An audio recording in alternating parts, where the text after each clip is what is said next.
القرآن يوحدنا لطريق الخير يوجهنا الله تعالى أنزله ورسول الله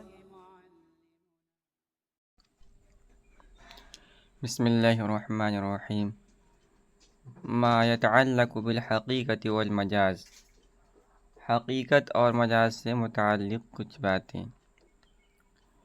اس سے پہلے ہم نے حقیقت اور مجاز کی تعریف کو پڑھا تھا۔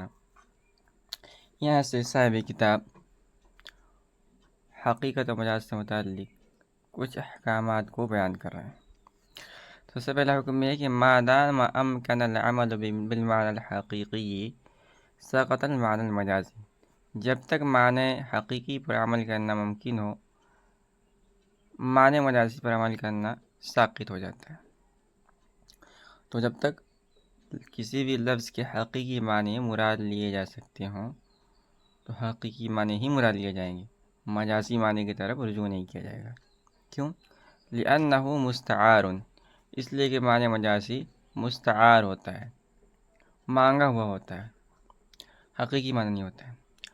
والمستعار لا یزاحم الاصل، اور مستعار ہی اصل کے مزاحم نہیں ہو سکتا ہے۔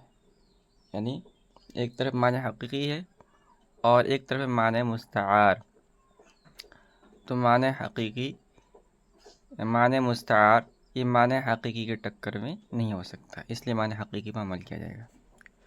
اب مثال سمجھا رہے ہیں کہ قولی تعالی وَلَٰكِن يُؤَاخِذُكُم بِمَا عَقَّدتُّمُ الْأَيْمَانَ، یہ قسم کے سلسلے میں ہے۔ تو سب سے پہلے آپ یہ سمجھیں کہ قسم کی تین قسمیں ہیں۔ ایک ہے یمین لغو، دوسرا ہے یمین غموس، اور تیسرا ہے یمین منعقدہ۔ یمین لغو کہتے ہیں کہ جو آدمی کوئی قسم کھائے اور اپنے خیال میں وہ سچا ہو، حالانکہ معاملہ ایسا نہیں ہوا ہے۔ جیسے مثال کے طور پر ہمیں علم میں ہے کہ زید آیا ہے، ہم نے اپنے قسم کھا لیا خدا قسم زید آیا ہے۔ اب ہمارے علم کے مطابق یہ ایک حقیقی اور سچی بات تھی، لیکن معاملہ ایسا نہیں، زید آیا نہیں تھا، تو یہ یمین لغو ہو جائے گا، اس پہ کوئی کفارہ وغیرہ نہیں ہے۔ دوسرا ہے یمین غموس۔ یمین غموس کہتے ہیں کہ ماضی میں کوئی معاملہ ہوا ہے اور ہم نے کہا کہ ہم نے قسم کھائی کہ معاملہ نہیں ہوا ہے، اسے کہتا ہے یمین غموس۔ اس کے اندر بھی ہمارے نزدیک کفارہ نہیں ہے، بلکہ غمس کے معنی آتے ہیں ڈوبنا، تو یمین غموس کے اندر سخت گناہ ہوتا ہے، اس کا مرتکب سخت گناہ کا ارتکاب کرتا ہے، یعنی گناہ کے اندر گویا وہ ڈوب جاتا ہے، آخرت میں اس پر سخت مواخذہ ہوگا، لیکن اس پر ہمارے نزدیک کفارہ نہیں ہے۔ اور تیسرا ہے یمین منعقدہ، کہ آدمی قسم کھائے اور پھر اس کو توڑ دے، قسم کھائے کہ فلاں کے گھر نہیں جاؤں گا اور پھر چلا جائے، تو یہ منعقد ہو جائے گا، اور اس پر یعنی قسم توڑنے کی وجہ سے اس پر کفارہ دینا ہوگا۔ تو قرآن کریم میں اس کا کفارہ بیان کیا ہے کہ وَلَٰكِن يُؤَاخِذُكُم بِمَا عَقَّدتُّمُ الْأَيْمَانَ، اللہ رب العزت یمین لغو پر مواخذہ نہیں کرتا ہے، لیکن مواخذہ کس پر ہوتا ہے؟ جس کو تم نے منعقد کر لیا ہو۔ تو کہہ رہے کہ محمود علی ما ینعقد، اس آیت میں جس یمین کا، جس قسم کا ذکر ہے وہ ہے یمین منعقدہ، وهو المنعقدہ فقط، اور وہ ہے یمین منعقدہ صرف۔ کیوں ہے؟ اس لیے کہ جو آیت کے اندر ذکر ہے بما عقدتم الایمان، جس قسم کو تم نے پختہ کر لیا ہو وہ یمین منعقدہ ہے، یعنی اس کے معنی حقیقی یمین منعقدہ ہے۔ لأنہ حقیقت ھذا اللفظ، اس لیے کہ اس لفظ کی حقیقت یہی ہے، دون معنی العزم، نہ کہ عزم کے معنی، یعنی بما عقدتم الایمان کا ترجمہ اگر عزم سے کر لیا جائے تو اس کے اندر یمین غموس بھی شامل ہو جائے گا، لیکن جو عزم کے معنی ہیں وہ معنی حقیقی نہیں بلکہ معنی مجازی ہیں، اور قاعدہ یہ ہے کہ معنی جب تک ممکن ہو معنی حقیقی پر عمل کیا جائے گا، معنی مجازی کی طرف رجوع نہیں کیا جائے گا۔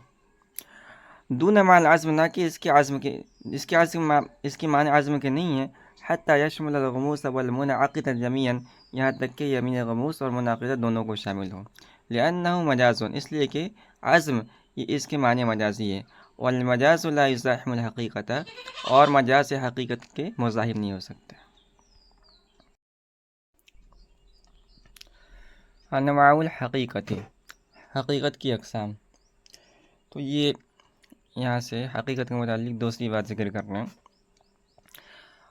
اور حقیقت کی 3 قسمیں، الحقیقت علی ثلاثۃ انواع، حقیقت کی 3 قسمیں ہیں، حقیقت متعذرہ، کمن حلف لا یأکل من هذه الشجرة او من هذا القدر۔ پہلی قسم ہے حقیقت متعذرہ۔ متعذرہ کے معنی دشوار کہتے ہیں، تو حقیقت متعذرہ میں یہ ہوتا ہے کہ معنی حقیقی کو مراد لینا ناممکن تو نہیں ہوتا ہے مگر دشوار ہوتا ہے۔ کمن حلف لا یأکل من هذه الشجرة او من هذا القدر، جیسے کہ کوئی قسم کھائے کہ میں اس درخت سے نہیں کھاؤں گا یا اس ہانڈی سے نہیں کھاؤں گا۔ تو اب اس کے 2 معنی ہیں۔ پہلا معنی حقیقی یہ ہے کہ آدمی مثال کے طور پر قسم کھائے کہ میں اس آم کے درخت سے نہیں کھاؤں گا، تو معنی حقیقی اس کا یہ ہے کہ بھئی آم کے پتہ نہیں کھائے گا یا اس کی چھال ہے نہیں کھائے گا۔ اب کسی نے قسم کھایا کہ میں اس آم کے درخت سے نہیں کھاؤں گا، اور اس نے جو ہے اس کے پتے کو کھا لیا یا اس کی چھال کو کھا لیا، پھل کو نہیں کھایا۔ یا کسی نے کہا کہ میں اس ہانڈی سے نہیں کھاؤں گا، تو اس کے بھی 2 معنی ہیں۔ ایک معنی حقیقی ہے کہ بھئی جو ہانڈی ہے میرے ساتھ وہ مٹی کا ہے یا المونیم کا ہے، اس کو توڑ توڑ کے کھائے اس کو، اور دوسرا معنی مجازی، اور وہ ہے کہ اس ہانڈی کے اندر جو چیز پکی ہے اس کو کھائے۔ دوسری قسم حقیقت مہجورۃ، حقیقت مہجورہ۔ حقیقت مہجورہ کے اندر یہ ہوتا ہے کہ معنی حقیقی مراد لینا ممکن تو ہو مگر اس کو چھوڑ دیا گیا ہو، مستعمل نہیں ہوتا اس معنی کے اندر۔ کمن حلف لا یضع قدمہ فی دار فلان، جیسے کسی نے قسم کھائی کہ وہ اپنا پیر فلاں کے گھر میں نہیں رکھے گا۔ تو اس کی 2 معنی ہیں۔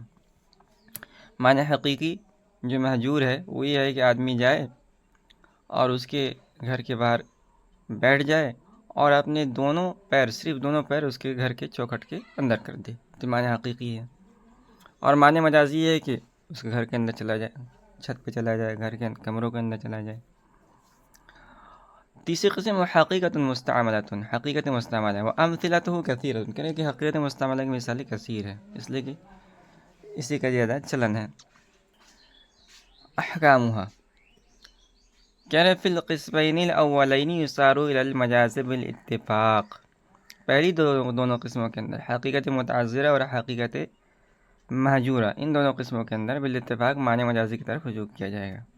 تو جو پہلا قاعدہ گزرا ہے کہ جب تک معنی حقیقی بعمل ممکن ہو معنی مجازی کی طرف رجوع نہیں کیا جائے گا، اس سے یہ حقیقت مہجورہ اور متعذرہ کو مستثنیٰ کر دیا گیا ہے۔ کہہ رہے فراد من الشجرۃ ثمرها او ثمنها، کہہ رہے کہ کسی نے قسم کھائی کہ میں اس درخت سے نہیں کھاؤں گا یا اس ہانڈی سے نہیں کھاؤں گا، تو وہ ہانس جب ہوگا جب اس درخت کا پھل کھا لے یا اس ہانڈی میں بنا ہوا سالن یا کوئی دوسری چیز کھا لے۔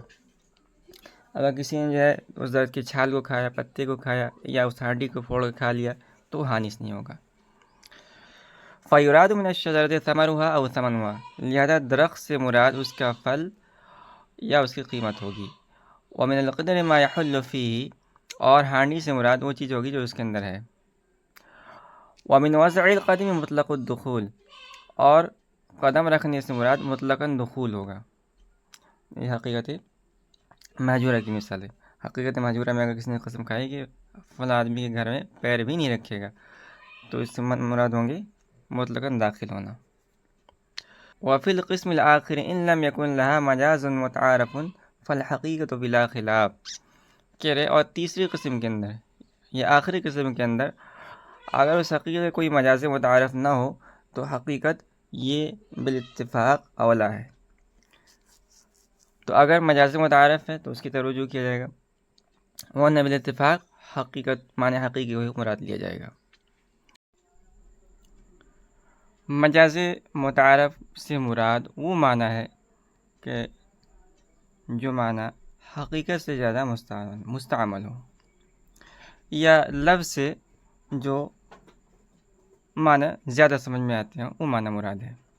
بہرکیف اگر تیسری قسم کے اندر حقیقت مستعملہ کے اندر